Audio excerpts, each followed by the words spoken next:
Co-Angler's Corner with your hosts, Rob Welch and John Stallinger. Good evening, everybody. I'm John. How y'all are? Cajun Rob here hanging out with you. All right. We're going to have our guest here in a little bit. Josh Plades with Clutch Swimbaits. He's in a traffic jam at this point in time. So once he gets home, he's going to pop in and see us. So absolutely. Yes. Look forward. He builds some of the best stuff. I mean, just the way I actually seen he had a set up at the East Tennessee Fishing Show, and I was really impressed with the fit and finish of his stuff. I mean, it's impressive. I mean, he's there. We go. Got a first comment already. We're going. Wait. Oh yeah. No, I mean, I have a couple swim baits here, still brand new in the pack. Yep. I have not tried them at all. I'm not exactly sure what to throw them on. I'm sure Joel will have a. Oh yeah. Have a thought on that, but I've been with a couple boaters. Seem like they bring when they get a limit, then they bring that big old glide bait out, and they'll start. Yeah. So that they're looking for a big one. They throw that, and usually it is. So it's pretty impressive. But I've seen a few guys that use that as their kicker bait, as to say. Makes sense. Oh yeah. Why not throw it all day though? Get 5. That's true. No, it just depends on where you're at, I guess. Oh yeah, definitely. But no, I'm a little more on the ball this time. I have two tournaments coming up, cool. Middle of August, registered, and I remembered that we have them. Yep, that's a plus. Yeah, because the last couple of them, it's been like, oh shoot, I got a tournament this week. I better start getting ready. Well, wait a minute. I got to play you. Have you signed up for Side Pot yet? No. I got time. I know you do. But see, you always remind me, so I got to remind you. So that's fine. I appreciate it. Looking out. Yep. I think I finished 3rd or 4th or 5th, or I don't know. I finished out of the money on the last side pot, so I didn't have a good tournament.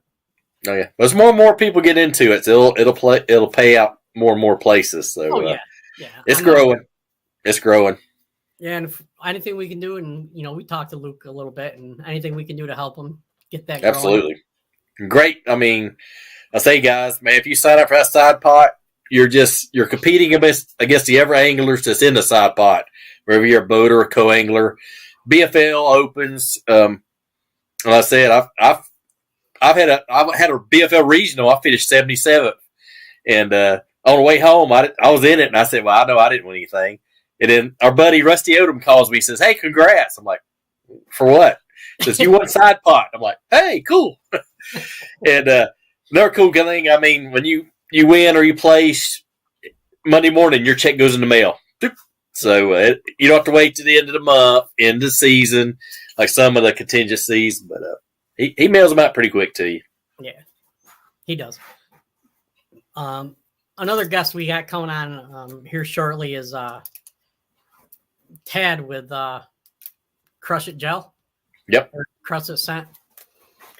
I used that in my first tournament I used it for the first time in a tournament on Sunday.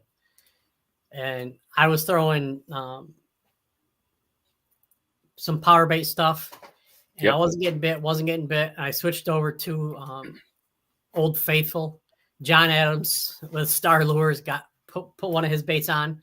Same exact shape and color. Black, Yep. Hard to go wrong with there. Yep. Put some of that bass crack on there and got my limit, and that stuff works well. It sticks well. I mean it does. Yep. There he is. All right, so we're gonna bring Josh on, let him talk about swim baits and his company, and welcome into the show. So absolutely, look forward to it. Yeah, same here. Like I said, I want to learn how to throw these big things because I know smallies eat them. Oh, big largemouth eat them too. Oh yes. All right, let's welcome Josh to the show. How's it going, guys? Good. Hey, Josh. Good to see you, buddy. Yeah, good seeing you guys. Can you hear me all right? Yes. Yeah. Sounds good, man. Perfect. Awesome. Yeah. How's it going this evening? Doing good. Well, thanks. Want to thank Travis Birch for getting me in contact with you. Yeah. Travis was the man who said, "Hey, talk to Josh and get him on." Travis It's a is a great great guy. show. There's a lot of Yes. really cool stuff. Oh, yeah, absolutely. And Rob and I were talking, and that's one of the things I want to learn how to do is throw the bigger swim baits. I'm in New York, and smallmouth will crush them. I know they do. Oh yeah, largemouth up there too.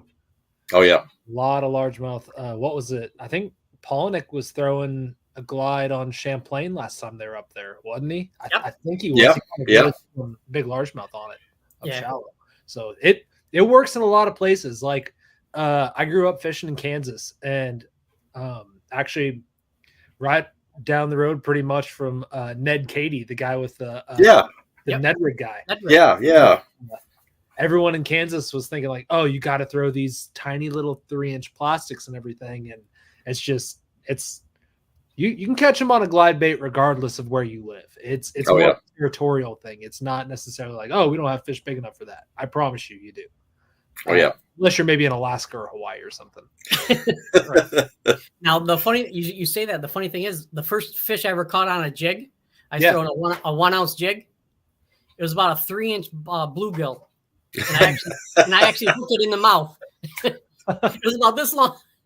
It's about wild like how big of things fish will eat. Like Oh, yeah.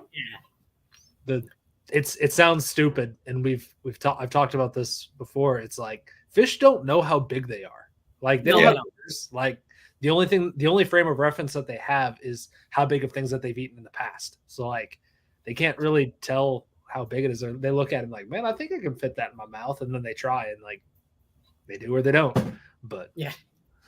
Absolutely. And I saw largemouth, like one have a jerk bait or crankbait be coming to the boat, and another one's trying to knock it out of his mouth. yeah, And you get both of them. Or the bigger fish gets it, knocks the other one off. It's crazy. yeah, for sure. Yep. So I just want to say, if anybody has any questions for Josh about swim baits, now's the time to ask. But what got you into swim baits, Josh? Just trying to be different. Like we talked about earlier, the Ned Cady was down the road, and everyone in Kansas is obsessed with the Ned rig. Everyone was throwing these little 3-inch things, and everyone's obsessed with like, oh, you got to throw one with a red head, you got to throw one with a chartreuse head. And I was like, I don't want to throw any of it. So Yeah. I started watching some like tactical bass and stuff, and started learning about these big swim baits and hearing that, oh yeah, you can apply those to all kinds of different bodies of water, and then started applying them in my own and started getting results, and it just kind of snowballed from there. Nice. Absolutely. John Adams says, good afternoon, guys. Hey, John. How's it going, John? Barking Rugers, I don't have a single clutch swim bait, but that's due to the lack of availability locally. There's nothing like a hammer bite on a large hard swim bait. Absolutely explosive. Well, you don't have to worry about it. Just look at that banner down below, and you can go right there and go to clutchswimbaitsco.com. You can order them right there. So actually, so typically on the website, we don't have a lot of baits. We actually have bosses available on the website right now. I think It's pretty much, I'd have to check. I think we've pretty much got bare bone left up there. But Ecos, OGs, and Darters are always readily available on Tackle Warehouse. Okay. You don't have the color that you want, but Tackle Warehouse, Lake Pro Tackle carries them. Man, I'm forgetting people. Hammond Sporting Goods, Lures and Lead has probably the biggest darter selection out of anyone right now. So if you do a Google search, type in Clutch Swimbait Co., we'll pop up in a bunch of variety of different retailers, and we try to make our stuff readily available. Swim baits are too many people are being really exclusive with it, and we definitely don't try to play that game. Yeah. Oh, absolutely. Yeah. Also, I've run into you guys at the East Tennessee Fishing Show, and man, you had some great stuff, man. I mean, I was really impressed with your stuff, and man, your booth was always crowded. Every time I walked by, there was a crowd. So, I love that show. Last year, you guys are knocking it out. Yeah, last year was our first one there. I love that show. We'll be back every year. It's so much fun. Awesome. I'll be seeing you there. I'll be there for sure. Now, for someone, barking anglers, I've heard nothing but good things about them. Just haven't got my hands on one yet. I hear you. It's expensive. Like they're big resin swimbaits are expensive, and it's really hard to get into them. And that's why we kind of came out with the eco. It's like, and there's a lot of plastic ones out there, but at the end of the day, a plastic bait's never going to be able to perform like a resin bait does. A resin bait carries more momentum through the water. It's more buoyant than an actual plastic bait. And because of those two factors, it allows it to perform better, be able to swim wider, be more choppy, be more stable. And then all of those basically add up to more fish. So I'd like to say you get what you pay for, but there's definitely some companies out there kind of, I wouldn't necessarily say that, but if you stick with a reputable brand, if you stick with a bigger brand, a resin bait, it's going to outperform a plastic bait. So that's kind of where you kind of get what you pay for there. Just do some research and due diligence on what companies you go with. Yeah. Now, is a resin heavier? Usually heavier than plastic, isn't it? So it's heavier, but it doesn't necessarily mean that it's less buoyant. So okay. Momentum is mass times velocity. And so the more either you have more velocity with it, which I mean, that's kind of, sometimes you don't want a lot of velocity. Sometimes you want that slow, wide glide, in which case the mass is going to be able to be your main contributing factor to the performance of the bait. So resin is more, it weighs a lot more than a plastic bait. Plastic bait's the way that plastic derives its buoyancy is through air, where resin is more micro balloons. So it's I'm going down a rabbit hole here, and I don't need to. Oh, you good? You good, man? I can ramble for a long time on that. Resin's going to perform better. It's got more mass to it. It's more buoyant. It's going to perform better than a plastic bait. Okay, now I got you. I'm along with you. I'm one of the guys, and probably the only person in New York who tournament fishes who's never caught a fish on a Ned rig. And I'm sure up there that's different. Yep. And I get picked on for that. But I want to. I want to. No, I don't. Want, what's that? What do you throw up there? Drop shot mainly. Okay, gotcha. Drop shot. Yeah. A half ounce, 1 ounce football head jig. Yeah, up there, like the Ned rig's like king, isn't it? Well, it's supposed to be. I don't like it though. I'm like you. When back when I first started, I was throwing 1 ounce jigs, and everybody else was throwing 3/8. Yeah. So you probably caught bigger fish too, didn't you? Yeah. Yeah. Absolutely. And, with drop shot, the lightest weight I throw is a half ounce. Yeah. Everybody else is up here throwing 1/8, quarter. I'm like, well, have fun. The bigger ones bite it, moving faster. Yeah. There you go. Get that reaction bite. Get a reaction bite. Exactly. Yeah. I'm not going to sit there and wait for him for 20 minutes to bite. Yeah. I can make 15 casts, 20 casts. But no, I've never thrown a swim bait. Okay. A couple years ago, I'll say 4 or 5 years ago, I can't remember. My buddy talked me into getting some of the S waivers when they came out. Mm-hmm. So I'm like, well, I don't want something like everybody else has. So I bought a couple blanks, S waiver blanks, shipped them off to a buddy of mine. He painted them. Well, I've still yet to make a cast with them. All right. and part of it is a confidence thing. Yeah. And I'm not exactly, people say you got to throw them with braid. You have to use an extra stiff rod. And, so I don't know what I'm looking for. Yeah. And I mean, so getting caught, I'm assuming, is it the 168 size? So like the mid-range size, it's about. Yes. Yeah. I don't know. It's about 9 or 12 inches. Oh, so the big one. You got the bigger ones. Okay. Yeah. So we're not going small here.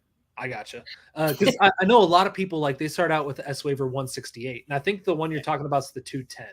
I think it is. Okay. So whether it's the smaller ones or the bigger ones, like, getting confidence in throwing a swim bait's a really kind of daunting task. Like, that's a lot of hang up for a lot of people. Like, there's a lot of people that have a very extensive swim bait collection that just never throw it. And it's kind of, what am I trying to say? it's a lot easier to get bit on them than a lot of people think. Like, so Yeah. for example, like you don't just catch big fish on these things. Like I went out and threw the Eco, which is 6-inch bait, 6.25-inch bait. I threw that on Sunday. I was only out there for 2.5 hours. I caught 25 fish on it, and only 2 of them were over 15 inches long. Like they were mostly 12 to 14 inches. Ton of bites, and not hardly any keepers. So like a small bait, like I mean, in most people's mind, a 6-inch bait is still really big, but it's not. It doesn't just catch the big ones. You get a lot of really small bites on it too. Like the amount of times I've gone out there with the bait you're talking about when I was first getting started, because that's where I started too, was a big S waver, and the amount of non-keepers I caught on that thing was insane. So like it's really not that hard to get a lot of bites on it. It's just you got to throw it, and like it's so hard to like keep throwing it when you've gone 5 casts without catching one, because you're like, man, I've got all this confidence in the drop shot. I got confidence in this jig. I want to pick this back up and keep going with it. But if you leave everything else at home, just take that one rod with you, 1 or 2 rods, you might want to back up. Just dedicate your whole day to that thing. You're going to get confidence in it really quick. And it's one of those things that snowballs too, because I'm sure a lot of people are this way with a chatterbait, is like, man, it was hard to get that first bite on it. But once you got your first bite, well, 2 was easier, 3 was even easier, and it just keeps snowballing after that. Glide baits are no different. There's a big mystique about it, thinking that you're fishing for only big fish, and it's in a lot of people's head, is what it boils down to. Okay. I got you. So with that, what would I like rod wise, like the 12-inch baits, or, is it something I'm going to need a broomstick for, or something with a soft tip?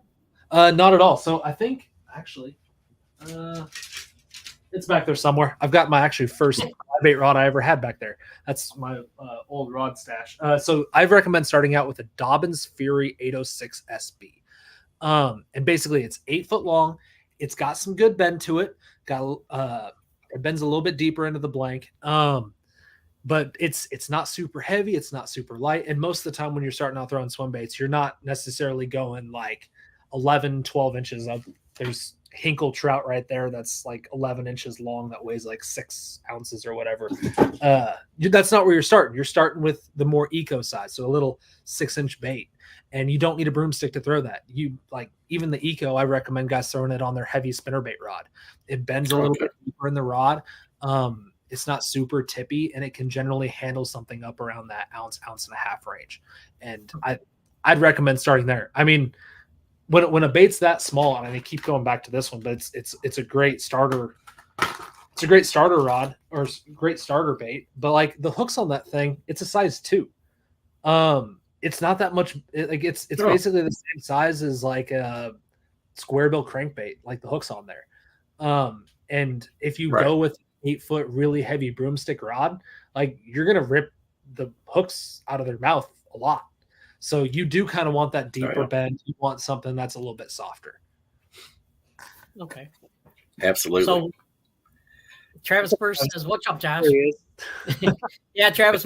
I think Josh. I thanked you earlier. Don't know if you just got on or not, but I thanked you earlier for getting us in touch with Josh. What about line? So when you're going with smaller baits like this, I used to say just 20-pound mono across the board. But as I've fished smaller and smaller and smaller glide baits, I've noticed so this bait performs the best on 15-pound fluoro, but that's a little bit of a stretch for a lot of guys. Like it's still a $95 bait. That's still a lot of people don't want to do that. So I kind of recommend that 17 range. So 17-pound fluoro is great for the little guys. As you start getting bigger into the bigger stuff, I recommend 20 or 25-pound mono. I really like mono. I like the stretch in it. Generally, you're working glide baits towards the top of the water, so I like that line's trying to pull it up just a little bit.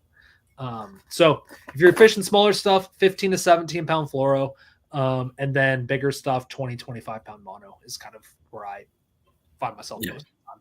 All right. And I do a lot of my cranking on mono. I seem like you get hung a lot less with mono. It kind of shocks and it comes out of cover, hang ups a little better. Seems like to me. Yeah, and I think the extra stretch allows the bait to really kind of shoot to one corner because, like you're talking about with the way it kind of stretches, it loads up and allows it to come over cover better. I feel like the mono almost slingshots the bait a little bit more than fluoro, and definitely more than braid. But yeah, it kind of loads up and shoots that bait just a little bit more. Gotcha. Travis says the kids are throwing the Eco a bunch. Very starter glide friendly. Awesome. And I just want to say congrats to the boys that fished the championship on Chickamauga. Chase O'Dean says Clutch Swimbait to the bomb. I met these guys at Expo in El Reno, Oklahoma when I was working a booth for Vector Hooks. That was a fun show. I remember it was great. Yeah. Chase is good people. I like Chase. Chase is my buddy. Real speed, does it matter? Yes. But it depends on the size of the reel. So I guess we'll kind of go down this rabbit hole a little bit.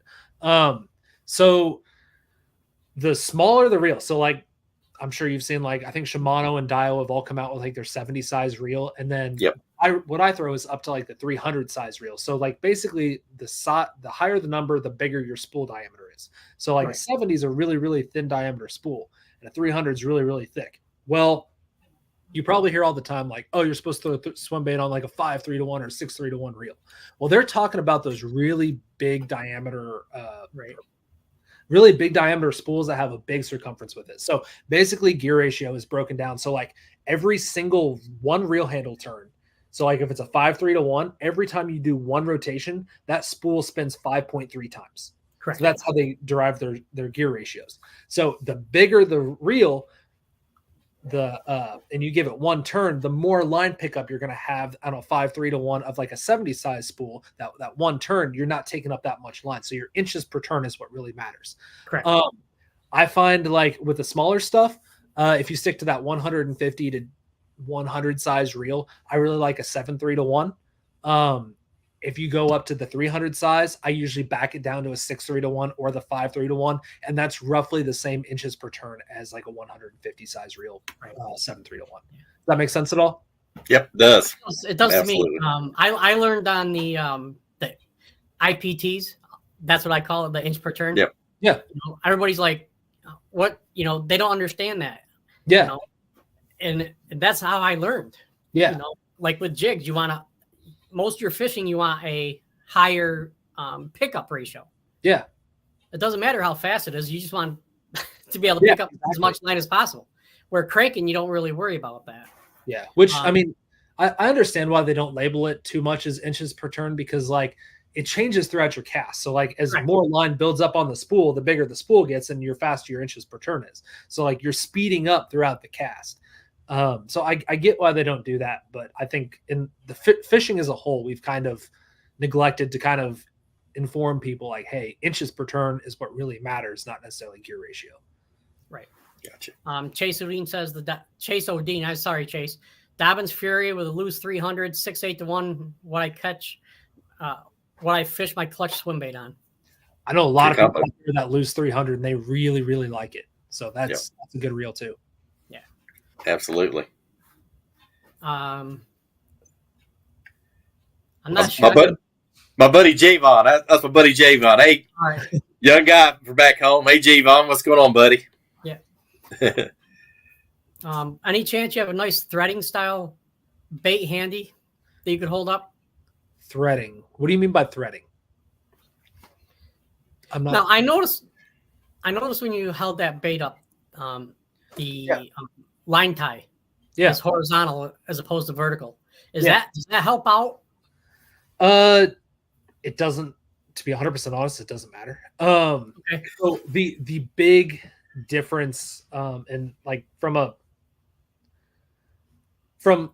like just fishing a glide bait standpoint, you don't need to worry about this. But like from a design standpoint, like the whether it's horizontal or vertical doesn't really matter. What matters is the line tie correlation to the central point of buoyancy on a bait. That's what ends up mattering. So sometimes if it's vertical, you can get it a little bit higher and you can kind of manipulate stuff that way. But from a just standard throwing standpoint, it doesn't matter.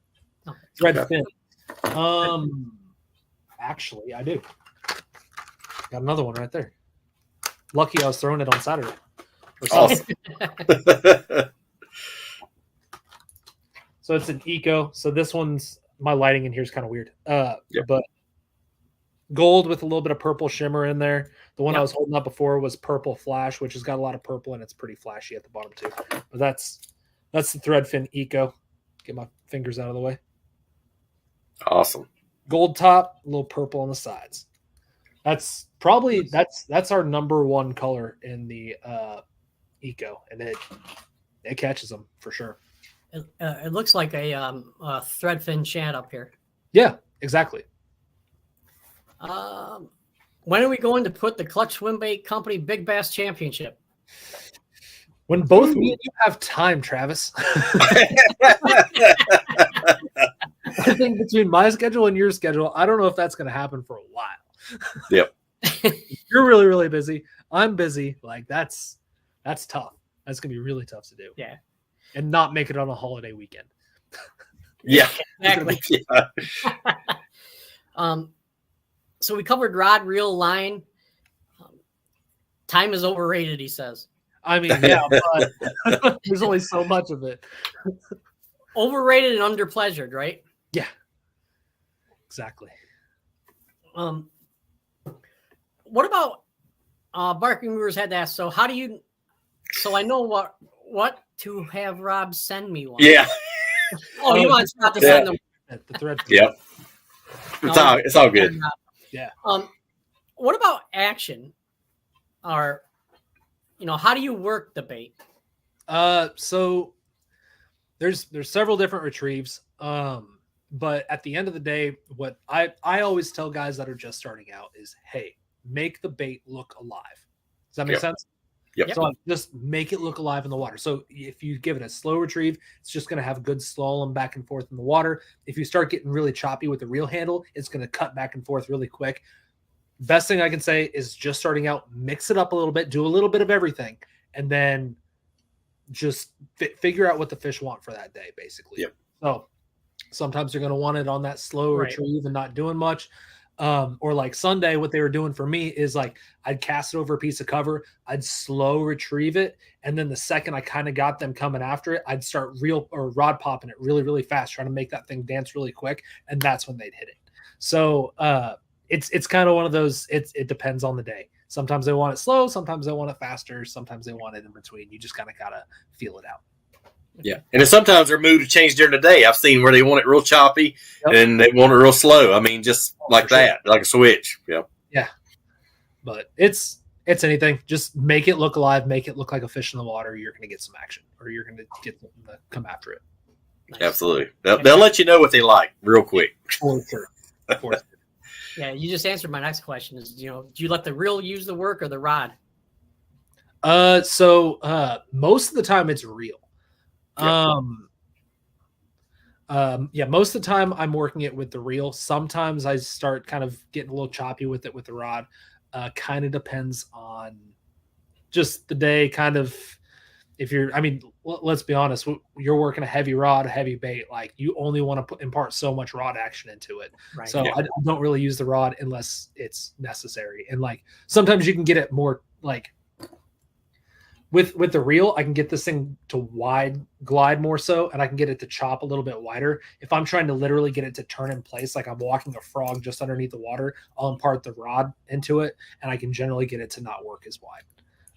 So I got you. Kind of depends on the day. I got you. Javon says not much. Just got a few tackle orders in. He's about to go through. Sweet. How you been? Good. Doing good, Javon. Hope you're doing good, well, buddy. Yeah. Rob, you have any questions? Yeah. I mean, boy, you've covered over a lot. I mean, I've learned a lot just what you got. I know. But like when I guess hook set, you just kind of like you wait. It's like a top water. You feel them kind of go after it. You kind of wait for them to pull you. Or what's your best on hook set advice on that? So make sure you have good hooks. One, two, because I mean, the better quality your hook, the sharper they are. The better the less you have to do. Basically, just kind of lean into them. You definitely don't want a jig hook set where you get on your toes and swing. Oh, yeah. You're going to rip it out of their mouth. Oh, yeah. So just kind of like a crankbait. Load up on them and just wind. The second you give them anything, and the second you actually play them and let them fight, they're gone. Oh yeah, it's a heavy bait. They know how to use the leverage to their advantage. So you got to trust you got quality equipment and just wind. And if your buddy's not there with the net, you just boat flip it. So yeah, regardless of how big it is, like. Yeah. In other words, like Gerald Swindle said, you just pencil sharpener, just pencil sharpen. and that goes back to the reel that we were talking about earlier, where the 300 size spool. So the lower your gear ratio, the more power you have and the more wenching power you have with it. And the higher the gear ratio is, like an 8-to-1 or a 10-to-1 gear ratio. Man, you get a 2-pounder on there, you're like, I can't move it. And so like that's the other balancing act with everything is like, so the bigger the spool, the lower the gear ratio, the more your inches per turn, but the more power you have. So yeah, that's why I tend to go with a little bit higher or bigger, larger spool, just because you have more power. I got you. Carly Joe Fishing says, "Hey guys, hey Carly, how you doing?" Carly? Oh yeah, I know. She has a clutch swim bait. I know she's got one. She's got a couple. Yeah. Oh yeah, I know she does. Travis says, "Don't turn them for sure. Leverage wins a lot. Boat flip." Yep. So Rob, you're gonna have to put up that spinning rod for these baits, I think. Yeah, I think so. Yeah, I'll do that for that. Travis has seen me lose a lot of big fish on actually a darter at the time from doing stupid stuff like that, like turning them back on themselves and just they're gone. Yep. Having now with trips. Yep. Don't play with them. Bring them to the boat. Exactly. Okay. So you're not going to try to, like a jerkbait some people do, they try to get multiple hooks in them. Nope. Trust your equipment and just because like if you've got them pulling forward and they're back here and they're on that thing, like it just you've got them right where you want them. Just load her up and boat flip. Yep. Got them pinned where you want them. Exactly. Carly says she loves her clutch. I appreciate it. Now, is she talking about the swim bait or the little purse with no handle? I'm just trying to. Knowing her, it's the swim bait. I can guarantee you. Yeah. And for all you people out there who knows what a clutch is, I don't know why I brought that up, but anyways, To be honest, I don't know what that is. It's basically a change purse for women, so it's 10 times the size of a change purse. Travis Birch lost his biggest Dabanawa fish trying to turn one. That's Travis's little private lake, or not. I don't know if it's private or not. He lives on a lake, little community lake in Kansas, and it's got giants in it. Oh wow! Yeah, and we've been out there, done a lot of product testing on that lake. Awesome. And he says he hasn't turned one since. Yeah, it takes so many big fish to learn before you're like, I'm never doing that. Yep. What takes one to learn your lesson? Takes one to learn your lesson. Unless you're like me and it takes 3. But yeah. I was about to say 1. I don't know. I've lost fish doing the same thing so many times. I don't even want to count. Yep. But then afterwards, you're like, man, I knew that lesson. I knew yeah. What was I doing? What was I thinking? That's what I do. Yeah. Travis Birch says it's private. Was the original testing grounds. Oh, nice. Yeah. Carly, the only clutch I own belongs in the water. I had to ask my mom the other clutch was. That's funny. I'm not surprised, but no, I'm showing my age a little bit right there because that was a thing back when I was younger. Girls had clutch purses, so. Yep. Travis says we need another one of those days again. Yeah. Color. Do you think it really matters? In my mind, there's 2 schools of thought on color. You need something that's bone, which is just white, basically. Yep. And then you need something that looks like a shad, like we were talking about earlier with the thread fin. So something natural, something bone. And a lot of people don't realize, like, so they see bone and they're like, man, that's not natural.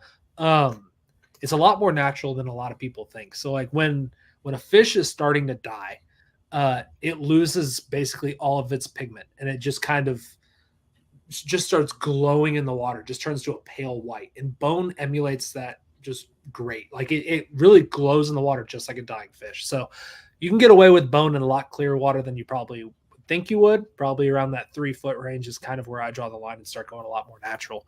But Bone's probably my number one producing color. Yeah, that's Absolutely. Travis Burke, John Stallinger.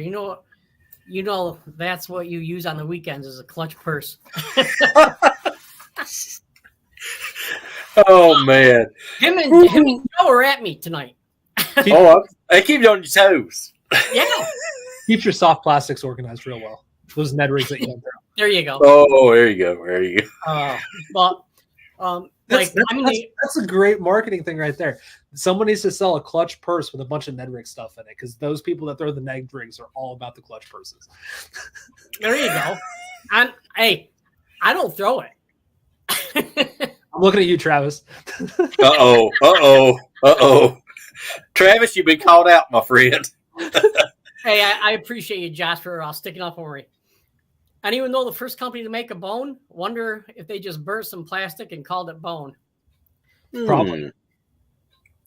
It could be. Travis Temptation Tackle Clutch Purse. There you go. He's already got the name for it. He's already got the name. I got caught up on that. I was like, we just need the clutch off. And it's like, okay, no, that was, Yeah. It's been a long day. Travis, that could be your new swim bait carrier, the Clutch Purse. Yeah. Run some. No, Pose used to make they still make it, but it's not the same. A jackpot, which was a top water bait bone. I gotcha. And up here, that was phenomenal. Largemouth, smallmouth, perch, anything. You could have 6 different colors as long as it was bone or black. Yeah. Yep. Oh yeah, that's the old guys. They still say that. Travis is crazy. Either throws finesse or clutch glides. Not much in between. Wow. Yeah. I mean, yeah. I can see that for sure. Yeah. That sounds like a poker player to me. I don't know exactly. why. Right. You're either all in or you're conservative. All in. He's all in. Mm-hmm. I don't know if he could be all in with a Ned rig, though. I don't know how you can do that. You gotta have a conservative game. You got to be a little bit conservative from time to time. You got to know when to go for it. Yeah. There you go. So, the biggest thing, people talk about now, electronics. Yeah. You think this new forward-facing sonar stuff is good with the swim bait? Or do you think people get too caught up into it?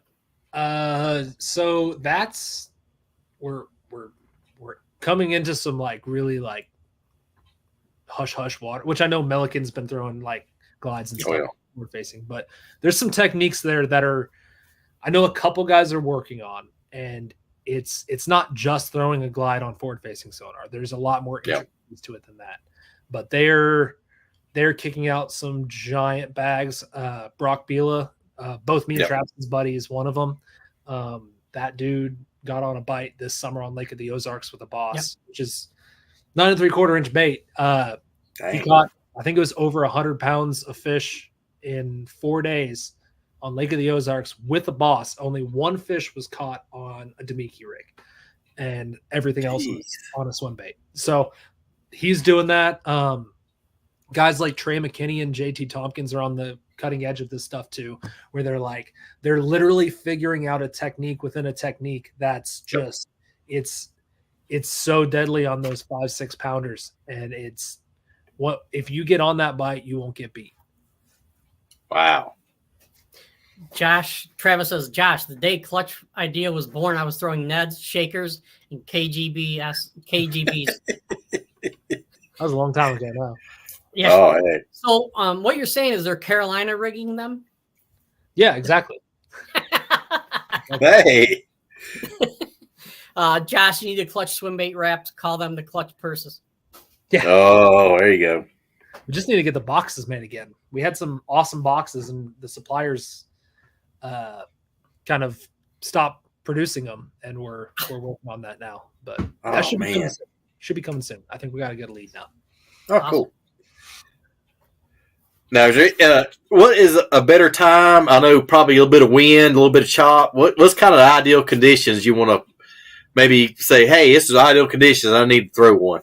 So in my mind, if you've got like kind of right around the spawn, the immediate post spawn, if you see those big poofy clouds in the sky, like the giant poofy clouds, you know you're going to go out there and wreck them on a glide that day. Okay. A little bit of wind, those big poofy clouds, or some sunlight. It just kind of those are the right conditions. It kind of seems like there's some storms kind of potentially coming up, stuff like that. Yep. It's gonna be a good day.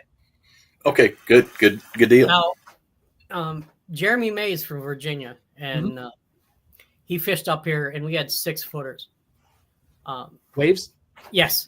Oh yeah, that's normal apparently. No, but it's relatively normal here. Okay. So when you say wind, Not that much wind. No, not hurricane wind. No, that's not hurricane though. That's fall. That glide's gonna look like a dolphin coming out of the water, I feel like.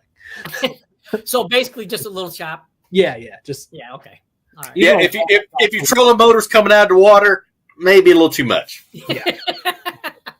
I mean, there's some guys that have caught him on it, but it's tough to work that. Like a nice ripple on the water. Like that's what you're going for. You're not walleye chops too much. 6-footers are definitely too much.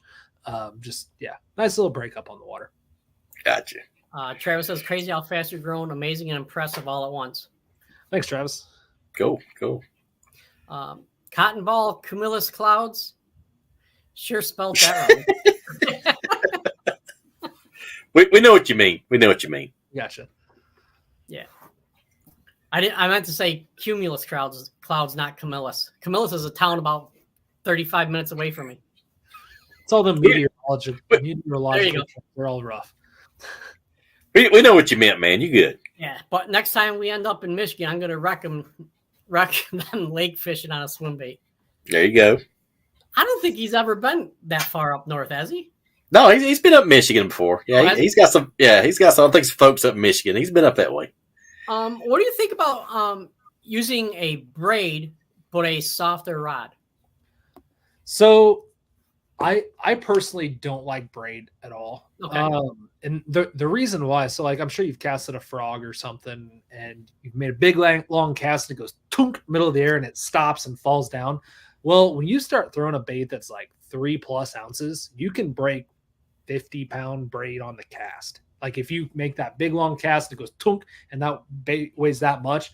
That braid doesn't have a lot of shock absorbency. It's so easy to break.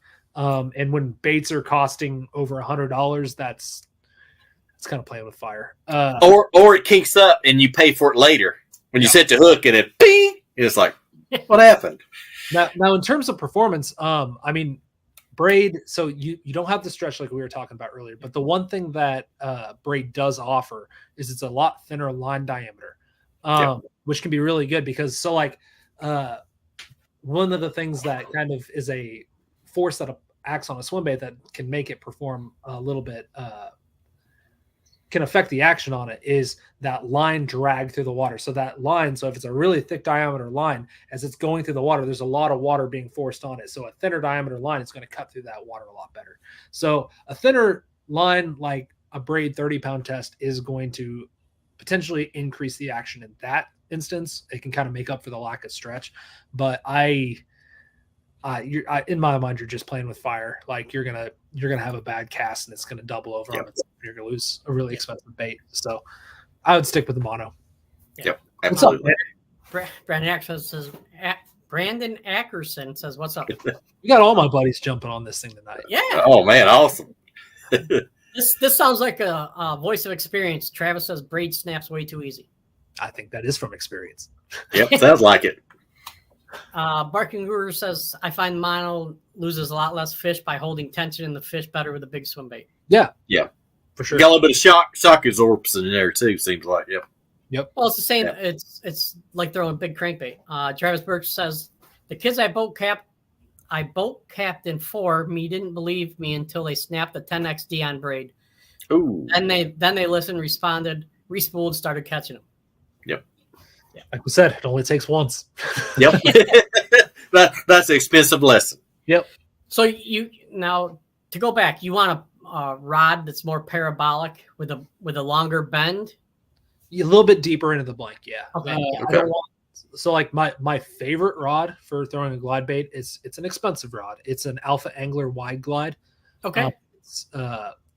When you're casting it and working it, it's a little bit tippier. It's wild how they got it to work. It's like a glass graphite hybrid or something. It's a wild rod. But when you're casting it and working it, it's very tippy. But when you load up on it, it loads really deep into the actual blank.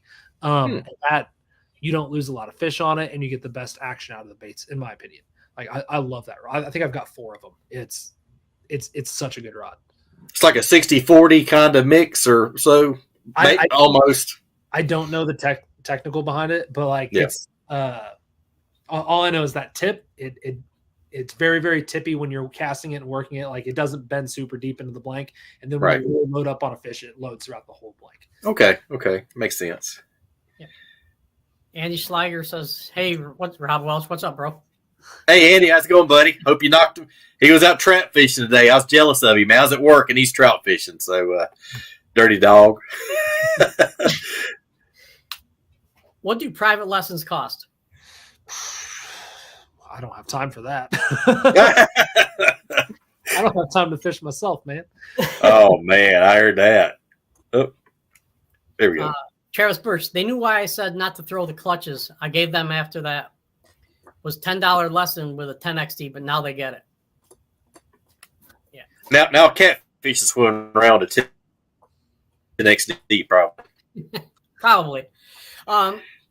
We've mentioned it a couple times on here.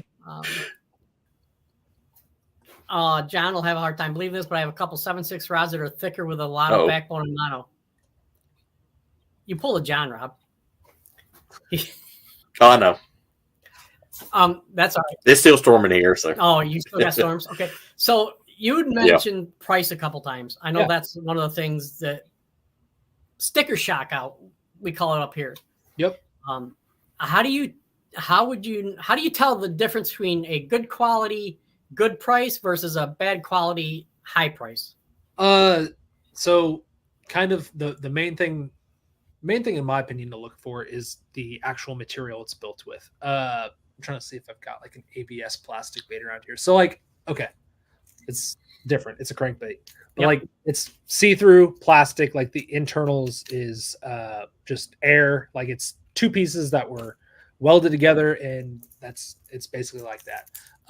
There's some glide baits out there made like that that are plastic, and generally like if you do a quick Google search for like plastic glide bait, and there's a bunch of like blank painters out there, and they all pretty much get their blanks from the same couple sites. Generally, if it's designed by a Chinese man to make $1, it's not going to perform as good as if it's made by someone that's very passionate about it and puts a lot of time. Right. So you kind of get what you pay for there. There's definitely some good plastic ones out there. In my opinion, the plastic ones that are really good are like the S-Waver, like we were talking about. The Storm Arashi is a good one. A lot of people are having a lot of success with the Spro KGB one. That's a plastic one. That's around that $60 range. It's a good starting spot. But in terms of resin, we don't make any plastic ones right now. We just make kind of solid resin, which is just like, this thing is solid, like clear through it. It's not hollow like the other ones. It's a solid block of material. And those are the ones that are generally going to perform better. Brandon says you need to come down to Grand soon. I know. Man, Grand seems to fish more fun in the wintertime. Like I can't imagine Grand's too much fun this time of year. Like it's hot. Like it's hot. Like this time of year, you need to come north. Yeah, exactly. Go catch some smallmouth. Yeah. I mean, I got an extra room. I'm on my way. I'll pack the truck. All right. have Travis pick you up. There's 2 beds in there. There we go. You guys can fight over the queen or the full size. Awesome. Yeah. I mean, the worst part about staying here is you probably get homemade cookies. So that's not so bad. Brandon says go at night. Yeah, but night fishing's night fishing. Yeah, it's a little different. It's still hot. It is. Now up here, they do some night tournaments. One of the advantages of night tournaments is it's kind of reverse because the darker it gets, the more top water you throw. Yeah. Up here. And saw bellies or alewives, Yeah. they come out at night. And they're a big forage up here, bait fish. And that's when we start throwing the bait fish type of baits.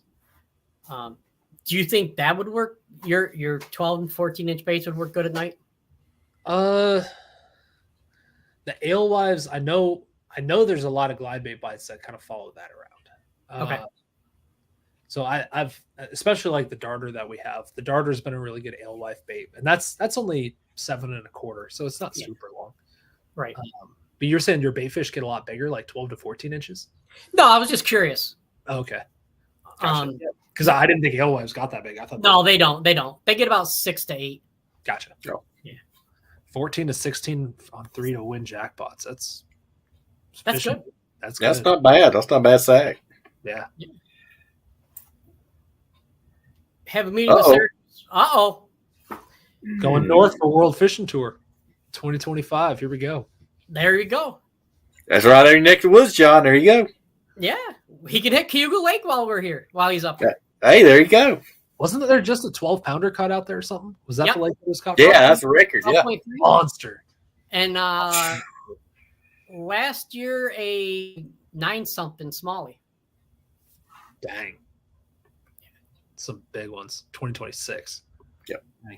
Got to bump up that date to next year, Travis. Come on. Make it happen, man. You can We'll do go it. to New York. Let's go. He's waiting until you can get some time off so you can come up and fish. Yeah, maybe 2020. There you go. No, 25 is almost finalized, working on 26. Nice. Wow, head of the game. Yeah. If there's anything I can help you with, Travis, up here, let me know. So this is part of the show where we'd like to let you take over after I ask you a question. Okay. What's your favorite homemade cookie? Chocolate chip. Okay. There you go. Winner. Yeah. My wife makes me 2 dozen for every tournament. There you go. we actually had a new person. This is actually on. So our shop has 2 different sides. There's the motion fishing side, which Bobby Roberts with Motion Fishing makes jigs, soft plastics. And then there's the clutch side. And the motion side had a new employee start today. And on their first day, they brought in a homemade chocolate chip cookie. So that was pretty sweet. Wow, that's winning right there. So what you need to do is tell him to fire that person and then hire him again the next day. That was great. Now you're thinking. Yeah. No, but this is the time we like to let the guests talk about themselves, talk about sponsors, people who've helped you along the way, and to get to where you are. Yeah. So, I mean, Travis is on here. Travis was a huge part in the beginning of this thing. It's crazy. And it's just gotten more and more complex. Like I don't want to forget people. But like Travis was a big one. Byron Childers with Missile Baits has been a huge one. Same thing with John. Justin Kimmel from Georgia with the darter and everything. He's had a huge effect on the business. But yeah, there's just so many people I can't name them all right now. I'd have to go down. Brandon was took a long time for huge influence in getting me to quit my job. Oh, okay, I got you. He's like, just do it, man. You're fine. Just Go for it. I was definitely a lot. I was definitely not wanting to take that risk. It was a big. It's to quit your 9 to 5 and like your normal job. That's a huge. That's a big step. That's a step off the cliff, and hope you land. Yeah, and it's been great so far. I mean, it'll be 2 years in October that I've been full time. Wow, and it's gone by like it's a month. Man, was like a year too long, but he eventually listened to us. Yeah. Now, you said it's only 2 years. So I've been working for myself full time for 2 years. Right. The business has been around for, I believe, I've been selling baits for 3 in October. I think that's what it was. Wow. Yeah. It's relatively new still. Yeah. It's very young. Yeah, y'all pushed the needle in that short of time. You really pushed the needle. I give you credit. It's been crazy. That's for sure. I've been very blessed. Now, he was losing money by going to work. You were. Yeah. But you know what? As long as you're happy. Yeah, exactly. It felt like I retired at the age of 29. Like it's incredible. He's still a kid, Rob. Oh yeah, he is. He's wow. Now, Yeah, 31. I'm getting old. I got a son older than he is. What the heck, man? It's all good. It's all good. No, we appreciate you coming on, talking to us, because I really wanted to get into them because not a lot of people throw. Travis says you are conservative. I'm a gambler and saw the future jackpot, as did all of us that knew you. Absolutely. Yeah, definitely conservative on a lot of stuff, but I'm learning. I'm learning to be more aggressive, for sure. Cool. No, I don't see a lot of people. I mean, Bailey Ebert, he's about the only one I know that throws a swim bait up here. He's a kayak fisherman, fish of the Hobie series. I see him throwing it once in a while, but I don't see that many people throwing it up here. And that's one of the things that interests me is doing something different. You need to get on it quick because I promise you there will be people in the next 3-4 years that are starting to throw it and starting to utilize it. Like this is the golden, like if there's only like one guy up there throwing it, like this is the perfect time to get on it. Cause like the bite's never going to be this good again. Like you're missing out for sure. Absolutely. You might get a couple stolen by some pike, but it happens. Yeah. Maybe I'll get the kinks worked out with a less expensive one. There you go. Yeah, start with Stormarashi. Stormarashi is a great one to start with. Yeah. Well, I think I have 6 of the S waivers out of the dozen I have. Yeah. I bought. You just got to throw it. It's the way I look at a expensive or bait is like it's no different than a tournament entry fee. You're right. And $150, $200 to go fish for a day, you might make your money back. I mean, most of the time you don't make your money back. And it's once you spend the money on the glide bait, you got to assume it's gone and you got to just enjoy it. Otherwise it's more wasted money just sitting on the shelf than if you've spent the money. You might as well get the full experience out of it. You're not getting the full experience just having it sit there and looking at it. It's just you're gonna have so much fun fishing that thing. You're gonna see so much crazy stuff that you never thought you'd see while fishing. Like it's worth the money to have that experience for sure. Absolutely. From my perspective. Yeah. What hooks do you put on your baits? So they're BKKs. Okay. We've kind of got in a little bit of a deal with them where we're running BKKs right now. Okay. Right. Do you think hook manufacturer matters? Yes. So I've been trying to make a video on this for a while, and I've had a hard time articulating it because it's a very, very deep rabbit hole. But like, so there's hooks. There's 2 extremes. There's the bend out real easy, and then there's very rigid. And the happy, somewhere in the middle is a good happy medium. Because it's really easy to make a hook that really tries to bend out real easy. The downside to a really flexible hook like that, or there's positives and negatives to everything. Right. The downside is if it's flexible, it's going to bend out easier. The positive is it's not going to snap. If it's too rigid of a hook, and there's definitely some of those out there where it's too rigid, it's very pointy, it's very sharp, and you apply a bunch of pressure to it, you will snap the hook. So somewhere in the middle is perfect. I tend to try to lead a little bit more towards the more rigid wire because it takes less effort to have a higher hookup ratio. A more flexible hook has got to give a little bit more in order to get hook penetration into the fish's mouth. So a sharper, stiffer hook is going to have better hook penetration. You just got to make sure that hook wire is strong enough to be able to withstand boat flipping an 8-pounder without snapping the hook. So that's kind of is there a perfect hook out there? No. Is there some good ones? Yes. Are there some bad ones? Yes. So got to try to just juggle that whole act basically. I know like certain baits, you change the hooks on them, they don't perform the same. Yeah. I mean, glide baits are probably the most finicky bait out there. A little bit of weight in different spots can make a huge difference. Like if the big thing, like on a glide, like if you start adding a bunch of weight to the tail, that thing is going to start swimming like crazy in it, or not good crazy, bad crazy. So like they're very finicky, and you definitely don't want to overload weight in different locations on them because they will start acting weird on you. So The way I recommend switching hooks is try to switch or change them up in proportion. Don't add a really heavy one to the back and a lighter one to the front. Don't add a really heavy one to the front and a little bit lighter one to the back. If there's a bigger hook on the front, a smaller hook on the back, like the darter here, keep that proportions the way it is. Like add a bigger one. If you're trying to upsize, go like a 1/0 here and a size 1 here. Don't start messing with your proportions, because then you're going to start affecting the action. Gotcha. Cool. All right. Anything else, Rob?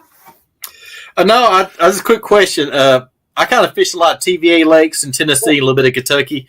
Kind of what do you suggest? The smaller glides, or what do you suggest kind of going with on TVA?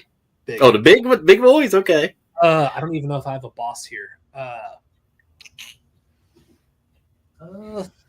They're way over there. But 9 3/4 inch bait all day long. There's been some bags caught on a 9 3/4 inch glide on the TVA that I've heard about this year. Giant bags, like well over 30. Wow. Yeah. Big. They're sinking it down, and like we were talking about JT and Trey, like they've caught some monster bags on the TVA this year working glide bait like no one else is working it. So okay, I got you. Sweet, appreciate it. Or sink her down. All right, sink her down and hunker down. I got you. Hold on, because they'll rip the rod out of your hand for sure. Ooh. It's a fun bite. It's a real fun bite. I love them kind. Oh yeah. Yeah, I'm like I said, you've opened my eyes, because I didn't, I would have thought braid, but then mono makes a lot of sense. Yeah, mono makes a lot more sense than that. I get the hang up. Like I get it. Like it's an expense. Like we hear it all the time at shows. It's like it's an expensive bait. I want to throw 80-pound braid on it. I want to throw a chain. I want to throw like braided wire because they don't want to lose it. And it's like we like we talked about. You got to assume the bait's gone and enjoy the bait for as long as you can. And to do that, you have to get the best performance out of the bait, and you will not have the best performance out of the bait with 80-pound braid, and you won't have it with a steel big wire hanging out on the front of it. Like it just, it hurts the action too much, and it's going to hurt how many fish you can catch on it. Nice. Only take that rod out of those glides for 8 to 10 hours. Regretted not doing it earlier. Got one last place from our buddy Mark and Ruger's here. Yeah. Hey, I missed this while I lost service. What's the big difference between 2-joint versus 3-joint baits? So 2 joint's going to be a glide, and then 3+ is going to be just kind of a swim bait. So I have a 3. Okay, so basically the more joints. Actually, we'll throw a prototype here. Hold on. It's not even a prototype. We're not coming out with this. It's just something I made a while back. So multi-joint darter. As it comes through the water, there's more drag on the back end. And basically it's going to work more serpentine-like in the water. A glide is going to be a lot more kicking out to the side, and it's going to have a lot more versatility in the way that you work it. This is basically a one-trick pony. You're just casting it out there, reel it super, super fast, and it's just shimmying through the water real quick. You can stop it and pop it every once in a while, but for the most part, a multi-joint is for being really, really fast, covering a ton of water. Where glide is, you can do a little bit of that, but for the most part, it's more fishing around cover, trying to get a big, sweeping, wide, just look out of the bait. Does that answer the question? Yeah, definitely. You got more options with the two joint. Yeah. It seems like you catch, like, I seem to get more fish activity on a glide than I do a multi-joint. Like multi-joint's very, very specific. Like very niche time to actually throw it. Okay, I got you. All right. Well, Josh, we appreciate you coming on, spending time with us. Definitely opened some eyes here tonight. We appreciate it. And like I said, if you're ever in New York, I'm 15 minutes away from Cuba Lake. Okay. Got the state record largemouth and smallmouth. It's kicking out some big ones lately. So, yes, there's some big fish. And appreciate you coming on. Take care.